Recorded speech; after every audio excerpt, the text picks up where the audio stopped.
and then there was Jeremiah. When I looked at Jeremiah, I saw past, present, and future. Assalamualaikum warahmatullahi wabarakatuh. Selamat pagi semuanya. Kita kembali lagi di program pendidikan manual. Saya dulu sebagai tulisan. Kenapa? Karena sudah saya dulu ini banyak dimanfaatkan untuk menjadi sektor agrowisata. Karena di daerah timur utamanya itu banyak dimanfaatkan sebagai agrowisata. Mungkin ada yang tahu sudah saya dulu. Mungkin di daerah sini banyak ya, banyak kuda-kuda, tapi ya mungkin di daerah lain yang sering dimanfaatkan. Udah ada yang pernah sama tangan itu? Udah, di mana mas? Di sini. Oh di Garut ya. Oke, langsung aja ke pertanyaannya. Untuk kuda sadulu sendiri itu salah satu sumber daya genetik yang menjadi kuda lokal Indonesia yang telah dikembangkan di provinsi NTT dengan wilayah seperti di daerah Sumba. Nah, di daerah Sumba ini banyak wisatawan yang datang ke NTT ke daerah Sumba. Mereka berwisata itu menggunakan kuda sadulu ini, kuda lokal yang ke sana.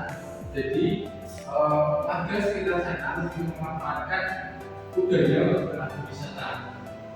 Dan hasil kuda sadulu ini itu merupakan hasil perjalanan antara kuda Arab dan kuda poni lokal yang memperbaiki penampilan dan dominan dikenal sebagai kuda bangsa Indonesia. Selain itu, untuk agrowisata itu juga digunakan untuk sebagai kuda pacu. Jadi masyarakat Sumba itu sering menggunakan kuda sadulu ini untuk lomba pacu gitu. Terus di sini ada kuda Arab, persyaratan kuda Arab dan kuda poni lokal. Nah, jadi kuda poni lokal itu memiliki fisik yang kurang bagus, jadi disilakan dengan kuda Arab untuk memperbaiki turunan dari kuda poni sehingga dihasilkan kuda sadulu. Dan ini untuk klasifikasi kudanya. Mungkin teman-teman banyak yang bisa mencari di internet. Ini termasuk induknya, termasuk animal, filmnya termasuk data, kelasnya mamalia. Produknya Parisodotila, family Equidae. Genusnya Equus, spesiesnya ada Equus Inggris, Zebra. Terus ada Equus Asinus Cordae, ada Equus Hemiorus setengah Cordae. Terus untuk yang terakhir ada Equus Cabalus, yaitu kuda. Nah, untuk karakteristik kuda sadulu sendiri itu tubuhnya pendek, sekitar 130 sampai 240 cm untuk tingginya. Memiliki lingkaran yang besar, jadi lingkaran dari kuda sadulu itu cukup besar ya. Dan kaki kuku kuat karena ada persilangan dari kuda Arabnya juga. Memiliki kekuatan yang lebih berbahan. Nah, kaki dari kuda kuat itu menjadi salah satu kenapa kuda sadulu di Sumba ini dijadikan sebagai kuda pacuan karena memiliki karakteristik kaki dan kuku yang kuat, jadi ditanggung. Terus untuk daya tahan tangguh, sebagian tubuh bagus, bagian depan lebih besar dari belakang. Jadi kuda sadulu itu bagian depan itu lebih bagus, lebih besar juga, jadinya kayak kelihatan gegar. Terus untuk duduk ekor tinggi, terperakan karena yang dari 36 sampai. Suaranya sangat variasi ya, ada putih, ada belang, dan ada lainnya juga. Mungkin teman-teman kalau melihat karakteristik dari kuda sadulu ini bisa mencari di sumber-sumber lain, banyak karakteristiknya. Dan selanjutnya ada morfometri kuda sadulu ini ada meliputi pada pada kepala sampai dengan badan. Untuk rata-rata standar deviasinya kelas ada kelas C, kelas D, dan kelas CM. Ini kepala kita juga bisa bahas semua, kita bahas beberapa aja. Pertama ada pada kepala itu kelas C 51,97 sampai 1,71. Untuk standar deviasinya seperti ini. Untuk lebar badan itu pasti itu 43,15, jadi tergolong sedang ya. Tergolong sedang. Untuk panjang itu lumayan panjang, 45,40 sampai 2.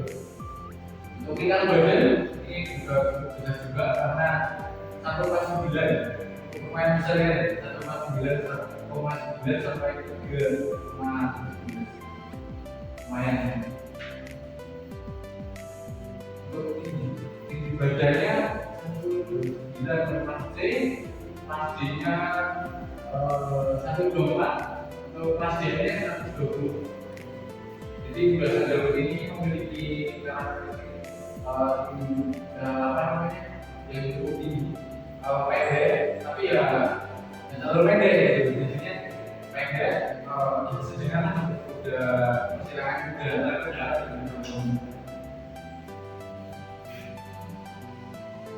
Nah, kita langsung masuk sebagai wisata ini saja. Menurut Randu dari sekolah itu sudah saya dirubut berpotensi sebagai kegiatan sosial budaya atau masalah sebagai mahar menulis perkawinan. Jadi sudah selalu Randu itu di tempat Randu itu tidak hanya digunakan untuk wisata angkutan gitu. Selain itu juga bisa digunakan sebagai mahar. Jadi mahar orang sana menggunakan jasa dulu itu. Jadi kayak main mahal juga ya, tidak sangat dulu digunakan sebagai mahal gitu. Terus dari kepala kematian, jadi kepala kematian di sana juga sering menggunakan jasa dulu, sehingga menjadi berbagai dari destinasi wisata. Nah, dengan ciri khas atau adat-adat yang menggunakan jasa dulu di Tanah Sumba itu bisa menarik wisatawan di sana. Makanya jasa dulu itu sering dijadikan sebagai wisata. Terus untuk para wisata menarik untuk melihat kekuatan dan pesona durabilitas yang dilakukan karena kemampuan di sana. Jadi beberapa di wisatawan itu penasaran seberapa kuat sih modelnya. Terus karena jasa dulu itu di daerah utama wisata di antaranya wisata itu jasa dulu, yaitu Paradios Seribusan Kuda Senderut, tradisi Papua dan wisata Sumba. Jadi di Tanah Sumba itu namanya aja panah itu menggunakan 1001 kuda Senderut dan memiliki tradisi Papua dan wisata Sumba. Jadi wisatawan itu datang dari seluruh naik kuda Senderut. Mungkin ada yang bertanya? Kalau belum, saya lanjut tentang kelebihan kuda dulu sebagai objek wisata. Di sini kelebihan itu bisa menarik wisatawan ya, dari mancanegara, lokal, terus untuk menjadi kearifan lokal, terus menjadi ruang bisnis juga. Jadi dari banyak wisatawan yang datang, masyarakat bisa menjadikan bisnis untuk menambah ekonomi juga. Terus didukung juga oleh pemandangan alam Sumba yang indah. Kan di sana juga ada memang keindahan alam juga gitu ya. Kita bisa sambil melihat pemandangan yang ada di Sumba dengan lain itu bisa didukung. Terus untuk kelebihan kuda Senderut ini, penerangan kudanya itu meriah dan dengan badan yang tinggi atau memiliki biaya bagus dan kaki yang kuat, sering dijadikan kuda pacu sehingga berpotensi wisata sudah tunggal. Selain itu juga karena ada dikatakan tangguh di tunggal ini. Memang lagi-lagi sudah saya dulu yang memiliki karakteristik yang kuat, tidak terlepas dari apa ya, pasu kalau di Sumba ya. Kalau di Sumba itu sering dijadikan sebagai obat pasu sehingga menggunakan jasa dulu ini.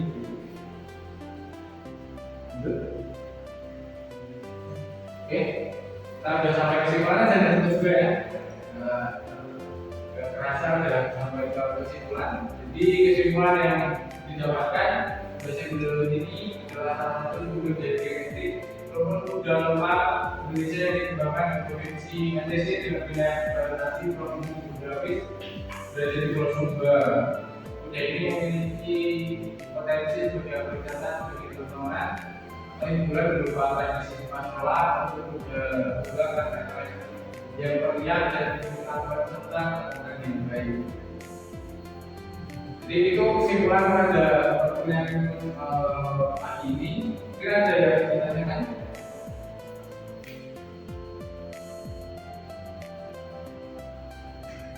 Kira ada yang bertanya? Ada yang bertanya? Tidak lah, tidak. Oke, kalau tidak ada pertanyaan, mungkin program pada materi ini saya cukupkan saja dari tentang agrowisata. Ya, teman-teman bisa mencari sebenarnya di media-media yang sering apa ya, sering mengkaji tentang agrowisata, tentang budaya. Tadi saya mau berusaha di Sumba karena yang banyak potensi di Sumba yang menggunakan budaya, terutama budaya sayur tadi, karena budaya sayur memiliki karakteristik yang cukup kuat sehingga dijadikan matruhan budaya, sehingga banyak wisatawan asing maupun lokal yang melihat budaya sayur itu seberapa kuatnya gitu. Mungkin itu saja. Kalau tidak ada yang ditanyakan, saya tutup, saya akhiri. Kalau saya mohon maaf. Assalamualaikum warahmatullahi wabarakatuh.